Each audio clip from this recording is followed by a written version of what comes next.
In this video, I'm going to break down the latest panel to play from Atomic Mass Games. It's covering the brand new Inhumans, the Boltagon brothers, Boltagon and Maximus.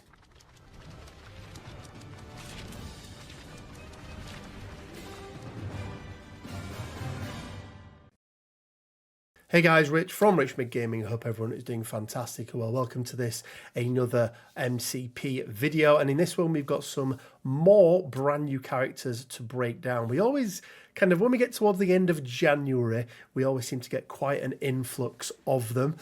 This is going to be one half of the brand new Inhumans Royal Family Pack. I think it's called the Royal Family Pack. We'll take a look. But the brand new 4-pack, a little bit like what we got with Asgard, where we got Loki and Mighty Thor and the new Thor and so on and so forth. This is another one of these 4-packs that really does, or potentially does, boost the affiliation.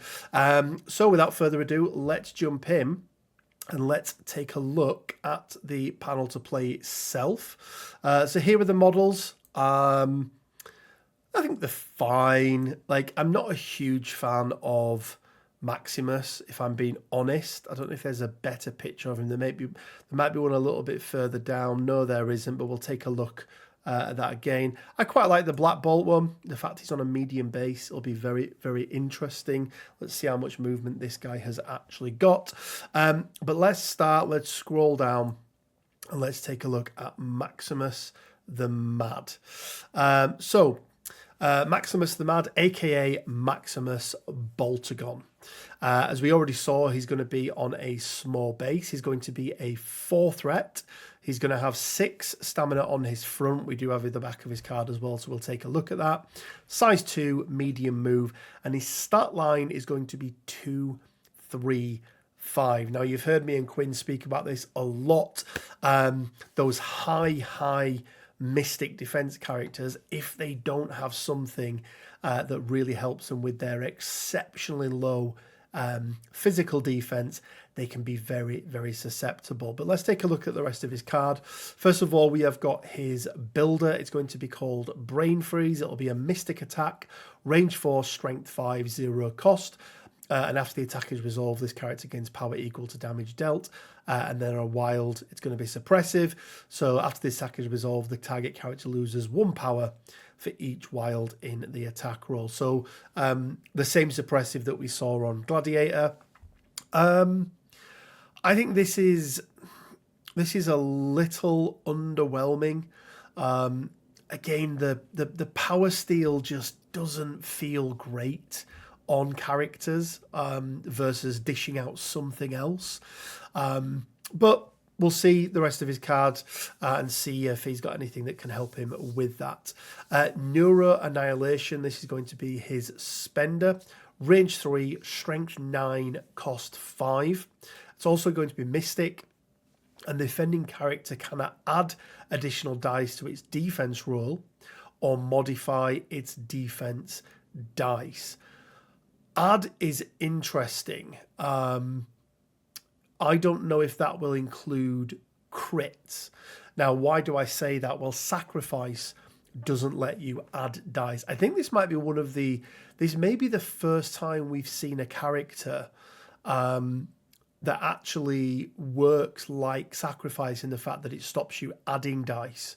Obviously, we've got lots of characters that stop modification.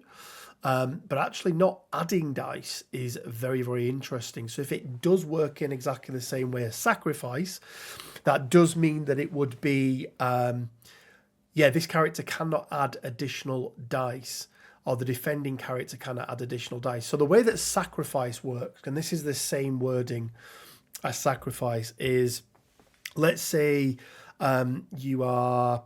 I'm just trying to think off the top of my head. I think Steve Rogers, right, can add dice to his defense roll. So Steve Rogers couldn't pay.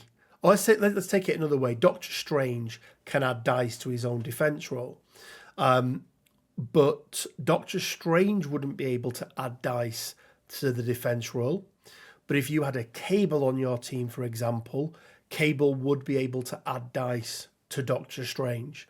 But what you wouldn't be able to do is explode any crits or indeed modify any of the defense dice. So it's quite interesting. It turns off any spikes and it turns off any help that you have yourself. So yeah, very, very interesting. It'll be really interesting to see if that is the ruling on it. Like I say, we already have precedent set with sacrifice. So if that's the case, this is actually not a bad spender. And then you get a stagger on a wild. But if that is the case, it is not a bad spender. Call me Maximus the Magnificent, affiliation Inhumans. This is his leadership. We're going to leave that to the end because I've got a lot to say about this leadership. So his first or his only active superpower is going to be Did You Forget Why You're Here? Strength or cost 2. Choose a character within 3 with an activated token. Advance that character short. Superpower can only be used once per turn. Interesting to note that this will work on both your allied characters and enemy characters as well, but they need to have that activated token on there. And it is this superpower can only be used once per turn, not a character can only be affected by this superpower once per turn. He's then got a reactive superpower. It's Madness, my favourite kind. It's going to cost 2. When an enemy character within 3 of this character makes an attack, during the modify dice step, this character may use this superpower. This character rerolls 2 of the attacking defender's dice. This could be one of the redeeming features for Maximus, because this is like Crimson Dynamo, but it is not a prepay. It is during the modify dice step, whereas on Crimson Dynamo, you have to prepay it. So you're going to have all of the information available to you before you choose to do this. And that's the only difference with this and what Crimson Dynamo has. Now, Crimson Dynamo is significantly better at generating power. That beam attack he's got means he gets to do it far more often.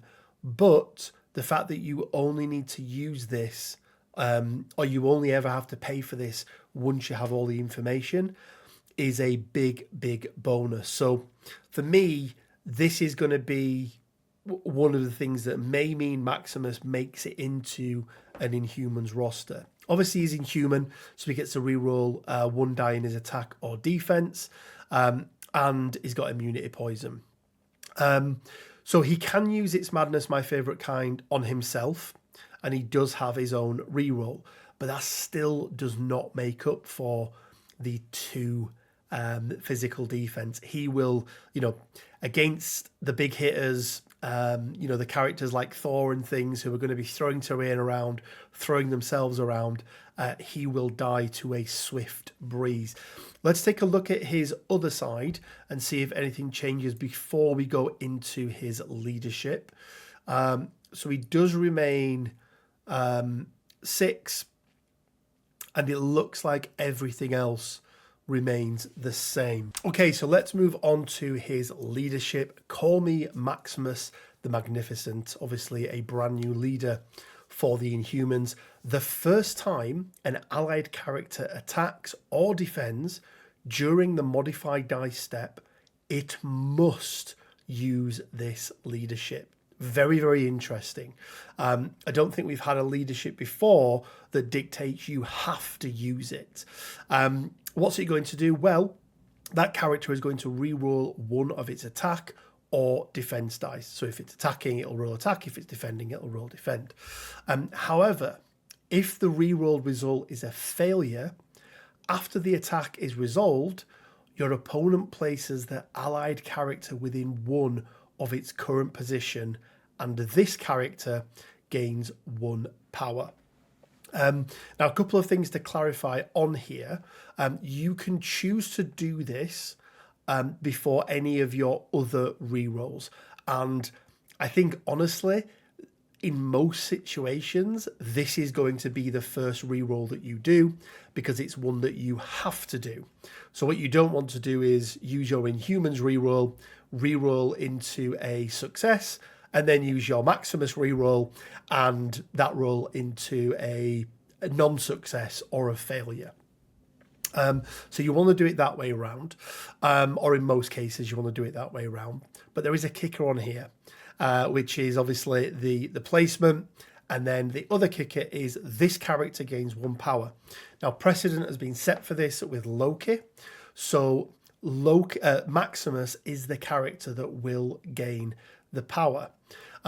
So yes, it gives an extra power generation to Maximus, but it is at a cost, because being able to, your opponent being able to place that allied character within 1 is pretty brutal, especially because it's of its current position. So if you're already on a point and you've managed to push that opponent off, your opponent is going to be able to move you back off that point as well. So it's very interesting. It is, we speak a lot about how consistent things are nice. This is not consistent, and this can end up doing a whole bunch of things that you do not want to happen.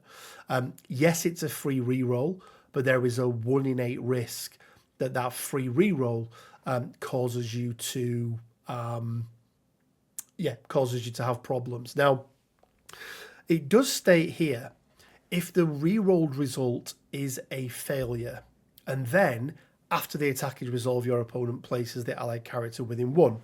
So again, there's a few clarifications here that we need to get from AMG on this to fully understand. So let's say that I'm going to use Doctor Strange as the example again. So I make my attack, I do my mandatory reroll, and I reroll into a failure. Now that would essentially trigger my opponent being able to do their things. However, if I then reroll all of my dice, does that still carry over, and is that still counted? I am going to suggest it doesn't, because, does it even? I don't know. The honest answer is I don't know, because it's very specific, saying that if the rerolled result is a failure. It doesn't say that you check at the end of combat or anything like that. So that will be really, really interesting. There's a lot going on with this leadership. And my initial reaction with this leadership and with Maximus as a whole was that he wasn't very good. However, having reread things like Neuro Annihilation, having reread, because I read it's Madness, My Favorite Kind. I didn't realize it wasn't a prepay. I think there could be a place for Maximus. I'm just not sure if that is going to be as the leader.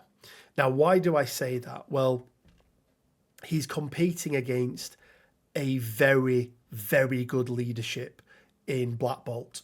Now, we do have another Black Bolt. We do have a brand new Black Bolt to take a look at. So if that Black Bolt is as good as Thor 6 is, or the 6 threat Thor versus the 5 threat Thor, 5 threat Thor, easy for me to say, then there could be some competition on hand. But I'm still in the balance with this. I need to get some games in with him. I really need to understand how effective he is.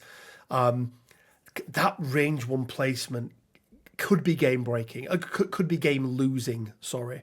And you don't want that. You really, really don't want that. But on the flip side, it's Madness, My Favorite Kind is an amazing superpower. Neuro Annihilation, I think, is a very, very good spender. I just have concerns with his actual leadership and his 2 physical defense, with no way to be able to deal with that. Let's go down then, and let's take a look at the brand new King Black Bolt. Now, it's very interesting, and we'll go to the actual box itself when we've done here. But if you read the verbiage on the back of the actual box for this, it very clearly makes it look like King Black Bolt is going to be the leader. The guy's called King Black Bolt, and yet he is not a leader. So this new version of Black Bolt does not have a leadership, much like the 6 threat version of Thor didn't bring a leadership. But let's see if he's as good. So, as we mentioned, he's going to be a 6 threat. He's going to have 7 stamina on this side. We already know he's on a medium base. He's going to have a medium move, and he's going to be 4s across the board. That's fine. Like, the stamina for a 6 threat is a little low, but we have to remember that because he's an Inhuman, he has that inbuilt reroll, and that always kind of skews the numbers ever so slightly. So his builder is going to be Sonic Blast, Beam 4, Strength 5, and it's going to generate 1 flat power.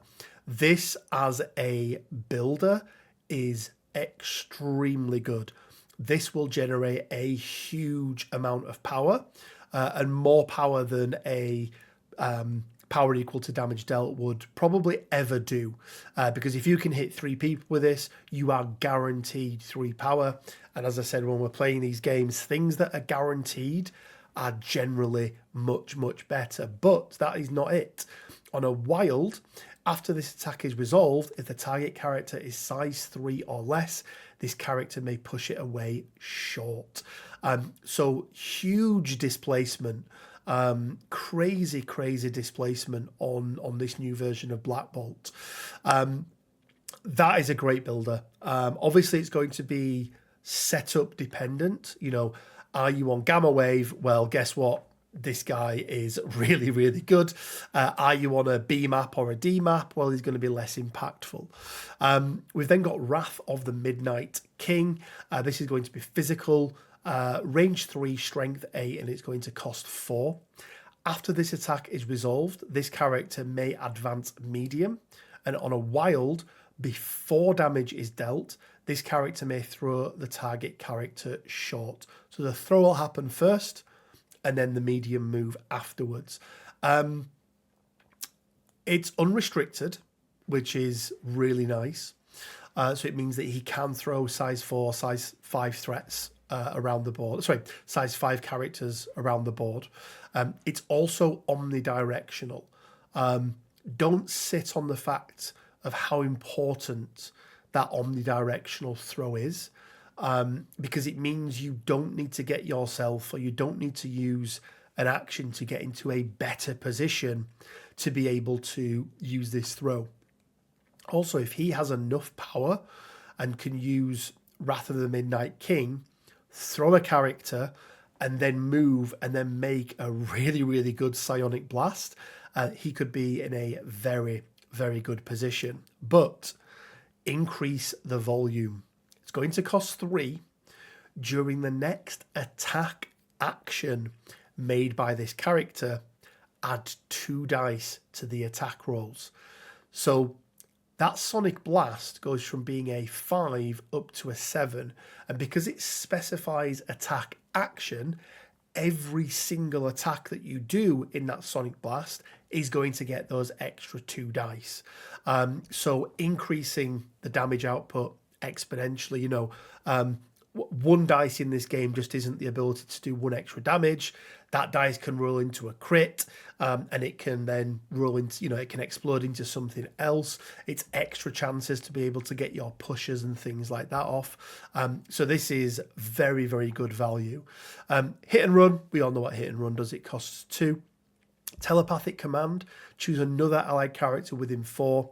That character advances short. This superpower can only be used once per turn. Perfectly fine, no issues there whatsoever. Obviously, he's an Inhuman, so he gets to reroll 1 attack. Again, that potential 7 dice beam attack is crazily good when you've got inbuilt rerolls into there. Anti-graviton control, when this character would suffer damage, reduce the amount of damage suffered by 1 to a minimum of 1. Additionally, during the power phase, this character gains 1 additional power. So he's getting extra power. So he has the ability to turn on his Increase the Volume or Wrath of the Midnight King or his Hit and Run or even Telepathic Command very, very quickly. Telepathic Command is sort of not neutered, but balanced by the fact it has to be another allied character, so he can't do it to himself. Inhuman King, at the start of the activation phase, you may choose one allied character with the Inhuman superpower. The chosen character removes one special condition. This is two things. First of all, really, really nice, right? You need to think about who you're doing it on, who you're going to activate. It's a really nice way of being able to get rid of a stagger and things like that. But for me, this shows how important tags are in this game. Because,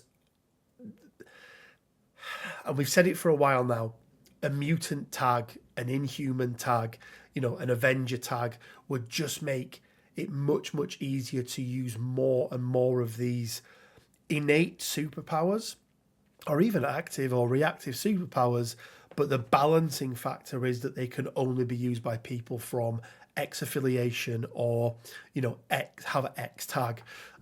So I really, really like this.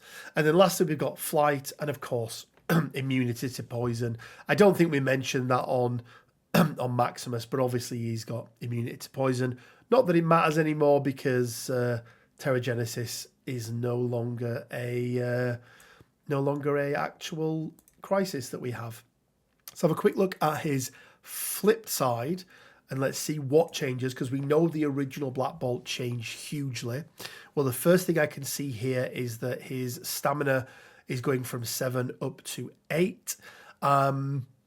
Fine.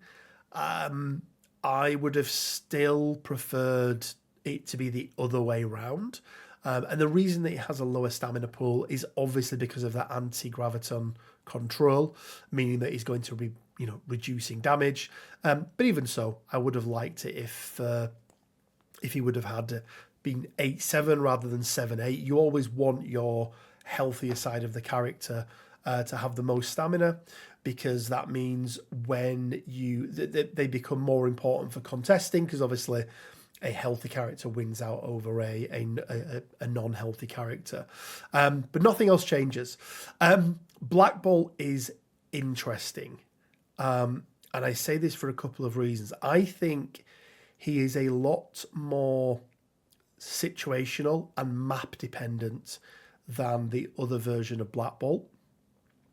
He's also competing against an exceptional leadership on the original Black Bolt. I can see a lot of lists taking both and playing both versions where appropriate. Let's not underestimate how much round one things Black Bolt's leadership turns on. It is crazily good, and especially when you've got some, a battery like Lockjaw, who's just generating that extra 3 power per turn. So it's going to be really, really interesting to see the dynamics of Inhumans and where they sit and what they do. But yeah, Blackagar Boltagon, King Black Bolt, very, very interesting. I don't think it's going to be a really clear-cut case. I think Inhumans now are going to be taking more affiliated characters, and then they're going to be choosing between leaderships, because they have 3 leaderships to choose from. So they've got original Black Bolt, they have obviously got Maximus, and if we scroll down, we also get some tactics cards in this box as well. 3 tactics cards, and let's start off with that aforementioned leadership. We have got the Inhuman Queen. So this is Inhumans reactive. When you would normally pick an active leadership ability, if your squad is Inhumans affiliated and contains Medusalath, Amaqualine, Boltagon, she may play this card. Medusa is now the leader and gains the following leadership. Queen of the Inhumans. Once per turn, when an allied character dazes or KOs an enemy character, it may gain 1 power, may remove up to 1 damage, and may advance short. We've seen a very, very similar version of this, and this is, of course, on Malekith. Now, the difference between this and Malekith is that Malekith's is another character. So character A dazes an opponent or KOs an opponent. Character B can move and do all those things. This one is the character that does it. Now, it's good and it's bad, right? It's not that one is better than the other. It's just that they do slightly different things. Actually, is one better than the other? I think in most situations, being able to move an out of activation character, and maybe a character that's already been hit, and removing that damage from them and healing them up, giving them an extra power, is better than yourself. But there's going to be situations where this version of it is better as well. Overall, I think this is a better leadership than Maximus. I don't think it is as good as Black Bolt. Now, the other problem this card has going for it is its opportunity cost. They are going to have access to a lot of cards that they want to take within Inhumans. We've got 2 more here that we'll go through. They already have a number of cards they want to take. And I think adding 1 in there, meaning that you're only getting, essentially you're generally taking 2 restricted cards, right? That's generally how it works. Restricted are the best cards in the game. So that's why they're restricted. Then you're taking Inhuman Queen, and that leaves you with only 2 other card slots. And that could be quite limiting, or it could be absolutely fine. It's going to depend on what the setup is, what you're playing. So if I take a look here, I need to remember the name of it. But if I type in Inhumans, there we go. I think it's the Inhuman Royal Family, which is, if I just bring this here, this is this card here. So this is the one that lets you reroll dice. And then we also have, I think it's Terra Genesis, which is the one that works on civilians. You score VPs if you do damage to them. Attilan Rising is not very good, but even so, there's going to be other cards in this box as well, so it's the opportunity cost. I like the leadership. I think it's nice that we get 2 options in this box for a leader. I don't think the other characters are going to be leaders, and we'll go through them in a second. Not their full cards, but who they are. But yeah, I like this. I could see this being the card that you play if you want to play new Black Bolt, if you've got room for it. But let's have a look. We've got a card for Maximus. This is going to be plots within plots. It's going to be unaffiliated. It's going to be reactive. During the power phase, Maximus the Mad may spend 4 power to play this card. Until the next cleanup phase, once per turn, when an enemy character ends a movement within 2 of an allied character, after the effect is resolved, an allied character not within 2 of the enemy character may advance short. This is very, very interesting. This plays really nicely into Maximus's defensive reroll ability. It also plays really nicely with original Black Bolt and his bodyguard ability. So being able to get him up and bodyguard, because he's, he can take an absolute pounding. So this is really interesting. I don't necessarily think it's going to be a, stapled on, take it every time card.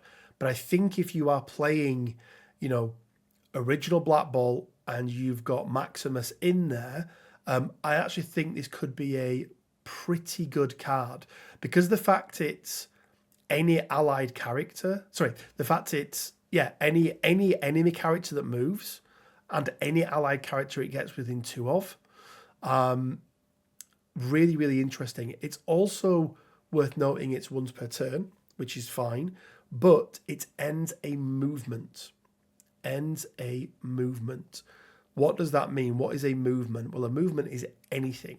It's an advance, it's a climb, It's a placement, but it's also a throw, a placement that your opponent does, an advance that your opponent does, a push that your opponent does.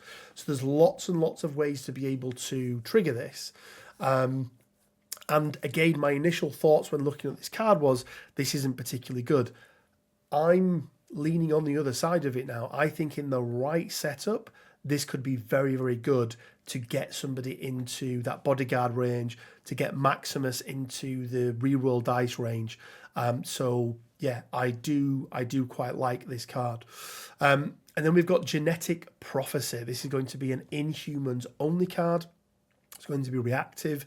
During the power phase, if you have at least 2 fewer VPs than your opponent, an allied Blackagar Boltagon may play this card. You gain 2 VPs. But this round, this character cannot make attack actions. This is really good. This is really, really good. Losing out on 2 attacks to gain 2 VPs, I think for the most part is going to be absolutely fine.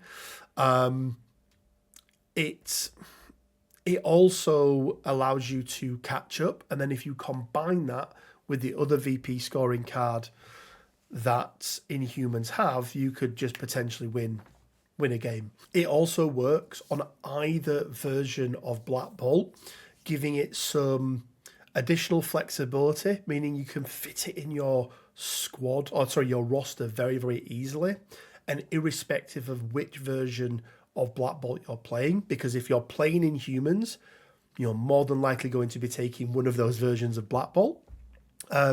Then either of them can use it should you wish to take it. I think it's a really good card, and I think it's one that we're going to see played quite a bit. There's a lot going on with Inhumans, guys, and they've become a very, very interesting tech sort of affiliation, having access to lots of things. You've got lots of movements, whether we're using leaderships, whether we're using tactics cards. They've got lots of displacement with the new Black Bolt there, re-rolling your defensive dice. They've got, power movement from one character to another. So I think they're going to be in a very, very good spot, and a bit like Asgard have been, a bit like what Guardians I think are going to be again after we get our hands on the new box for those guys. I think they could be really, really good. Let's have a quick look at the character box itself. So here you see, so there are a couple of other characters that we are getting in here. So you can see them there. So as well as Maximus and as well as Black Bolt, we've got Karnak and Gorgon. So if we read the back of the box, this is the bit that I just had to chuckle at. King Black Bolt, leader of the Inhumans, a strain of humans genetically engineered by the Kree Empire and exposed to the Terrigen Mist, is bringing his incredible power to the battlefield with an even higher threat level than before. King Black Bolt leads from the front. Like if you read that, you're like, well, he's the leader, right? Like that's who he is. But obviously, he's not the leader. We've got Gorgon, who is the bodyguard. So Gorgon is going to be. Let's just go over here. Oh, here we go. A better look. So these are the models. Let's just zoom out a little bit here so you can see it better. I'm not a fan really of this Maximus model. Like it's fine. But yeah, this is Gorgon, and this is Karnak. So imagine Karnak is like Iron Fist type abilities. He's a martial arts expert. And then this guy is going to be, big bruiser, bodyguard type guy. Looks like they're both on small bases. It's going to be interesting to see the threat levels of these two. I'm expecting a 3 and a 4 because I think that would be a nice spread for the affiliation. I don't think either of them are going to be a 2 threat. and I don't think either of them are going to be a 5 threat, but who knows? Who knows? But yeah, really interesting times, guys. Oh, and also just to clarify as well, with what we're getting in the box, we're also getting 6 tactics cards. So we're going to have 3 additional tactics cards. Now you imagine one will be Gorgons, one will be Karnaks, and then probably another generic one, because we didn't actually get a generic Inhumans card in this box. They were all attached to characters. So it would be nice to see another generic one for them. But yeah, we'll have to wait and see on that. Yeah, guys, really interesting. Inhumans, I think, are going to get... are going to see a lot more play. I think it's going to introduce some different play styles, not just relying on those turn 1 shenanigans, but also, you know, still enabling those turn 1 shenanigans that they're able to do very, very easily. I think New Black Bolt is very good, but I don't think he is a immediate replacement for the old Black Bolt. And I think, you know, the old Black Bolt with his defensive stats, with his bodyguard, and more importantly with that leadership, is still going to see play. I think if you are playing New Black Bolt, Medusa may be the leader that you decide to take. My initial reaction with Maximus was that he wasn't very good, but I'm kind of turning round to him a little bit. But I think that because of that very, very poor physical defense, he almost needs Black Bolt in there bodyguarding him. So the original Black Bolt, to be able to keep him alive. Now, maybe Gorgon is the one that can do that. Maybe Gorgon's got a card that lets him, you know, jump to his defense or something like that. Maybe, you know, he's got a bodyguard ability, meaning you can just keep Gorgon around and that, you know, he can always look after Maximus. But yeah, we'll have to wait and see. Let me know what you think down in the comment section below, guys. Going to be really, really interesting to see the other half of this box and also try out these new characters. And if you want to try out these new characters or any other characters that have been released recently, go over to Discord, check it out. We've got a brand new event that's going to be kicking off at the beginning of February where all of these new characters are going to be legal, so go check that out.